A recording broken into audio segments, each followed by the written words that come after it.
Hello guys, स्वागत है आपका हमारे यूट्यूब चैनल में।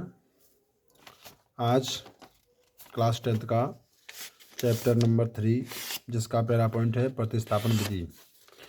टॉपिक का नाम है दो चल वाले रैखिक समीकरण, जिसमें आपको आज मैं प्रतिस्थापन विधि के बारे में बताऊंगा।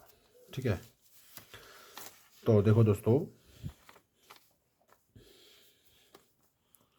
क्लास 10th पे आज हम काम करते हैं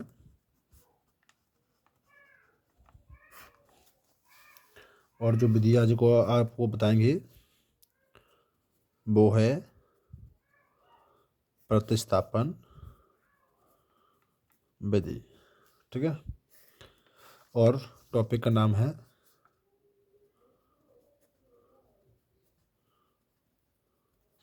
दो चर वाले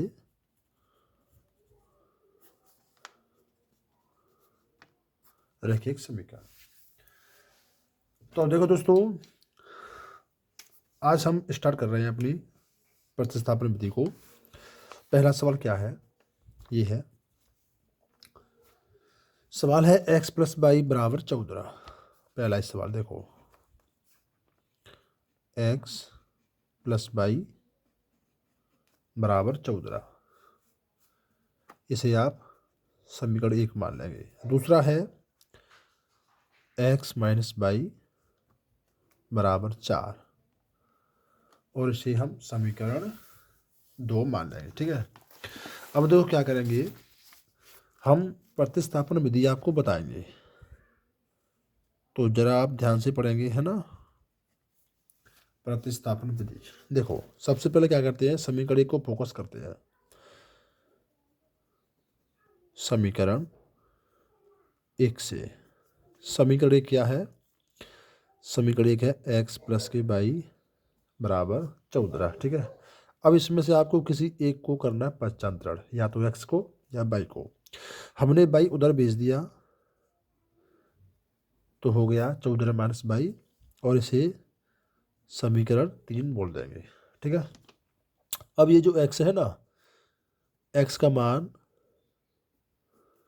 आप कहाँ रखोगे, समीकरण 2 में, क्योंकि ये समीकरण 1 से बना है। जब ये समीकरण 1 से बना है तो इसके मान रखेंगे 2 में। ठीक है, x का मान समीकरण 2 में रखने पर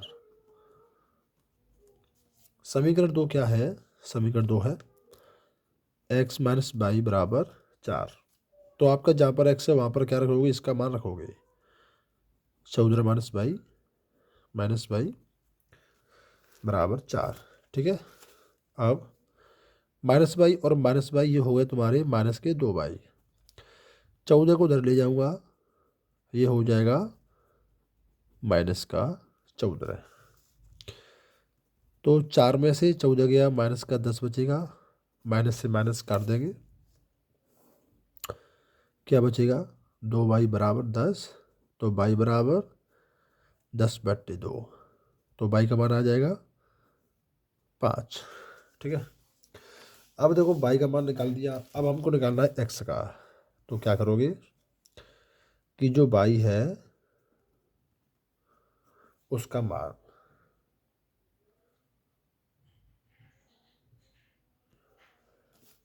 वाई है ना, तो वाई का मान आप रख दो 3 में। 3 की बजाय आप कहीं भी रख सकते हो, 1 में 2 में। ठीक है ना, मैं रखता हूँ 3 में। वाई का मान समीकरण 3 में रखने पर समीकरण 3 है x बराबर 14 माइनस के वाई, और वाई का मान है 5। तो 14 माइनस 5 क्या हो गया 9। ये हो गया हमारा पहला वाला सवाल। ठीक है, अब दूसरा सवाल देखो, दूसरा सवाल क्या है, दूसरा है s माइनस टी बराबर 3, समीकरण 1, और s/3 t/2 बराबर 6। तो ये है हमारा सवाल। ठीक है, अब देखो इसे अब सॉल्व करते हैं। सबसे पहले आपको ये समीकरण करना है सरल, क्रॉस मल्टीप्लाई कर दो, एस का 2 से करेंगे 2s, 3 का टी से करोगे 3t, बट्टे में इसका गुणा कर दो, 3 दूनी 6 बराबर में 6। पहले इसको हम बनाते हैं सरल, ठीक है ना। 6 का 6 में गुणा कर दो, इधर बचेगा 2s 3t, 6 गुणा 6 करेंगे 36 और इसे दे दो समीकरण नंबर 3, ठीक है। अब हम करेंगे अपनी विधि, देखो प्रतिस्थापन विधि। तो अब देखो यहाँ से आगे वही तरीका है, समीकरण को फोकस करो।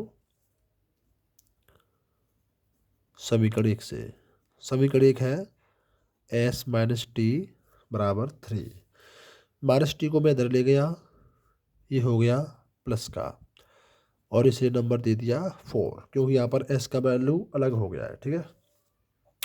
अब जो s है, s का मान रखूँगा मैं 3 में, क्योंकि ये 3 है, वो हमने 2 को सरल करके बनाया है, तो s का मान रख दो 3 में। समीकरण 3 है 2s प्लस 3t बराबर में 36। अब देखो जहाँ पर s है वहाँ पर आपको रखना है 3 प्लस के t, s का मान, उसके बाद में 3t, फिर है 36। अब 2 का इन दोनों में गुणा करना है, 2 3 6, 2 का t से करोगे 2t प्लस के 3t और बराबर में 36। 2 में 3t जोड़ देंगे तो ये हो गया 5t, और 6 को इधर ले जाओगे तो 36 में से हो जाएगा माइनस। अब 36 में से 6 गया तो क्या बचेगा 30। अब टी का वैल्यू लगाओगे, 30 में 5 का दे दो भाग, तो टी का मान क्या आ जाएगा, टी का मान आएगा 6, ठीक है। अब क्या करोगे, टी का मान रखेंगे हम समीकरण नंबर 4 में। टी का मान 4 में रखने पर 4 है s बराबर 3 प्लस के टी, जहाँ पर t है वहाँ पे रख दिया t का मान, तो 6 और 3 कितना हो गया 9, ये आएगा s का मान। तो इस प्रकार से t और s की वैल्यू आ जाती है। अब आते हैं हम अपने अगले सवाल पर।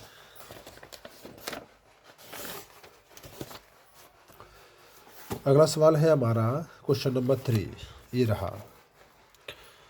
3 है 3x माइनस वाई बराबर 3 और 9x माइनस 3y बराबर 9, ठीक है। तो देखो बच्चों,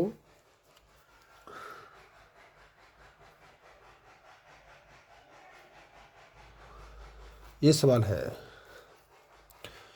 1 नंबर बना दिया, ये 2 नंबर। वही विधि है हमारी प्रतिस्थापन।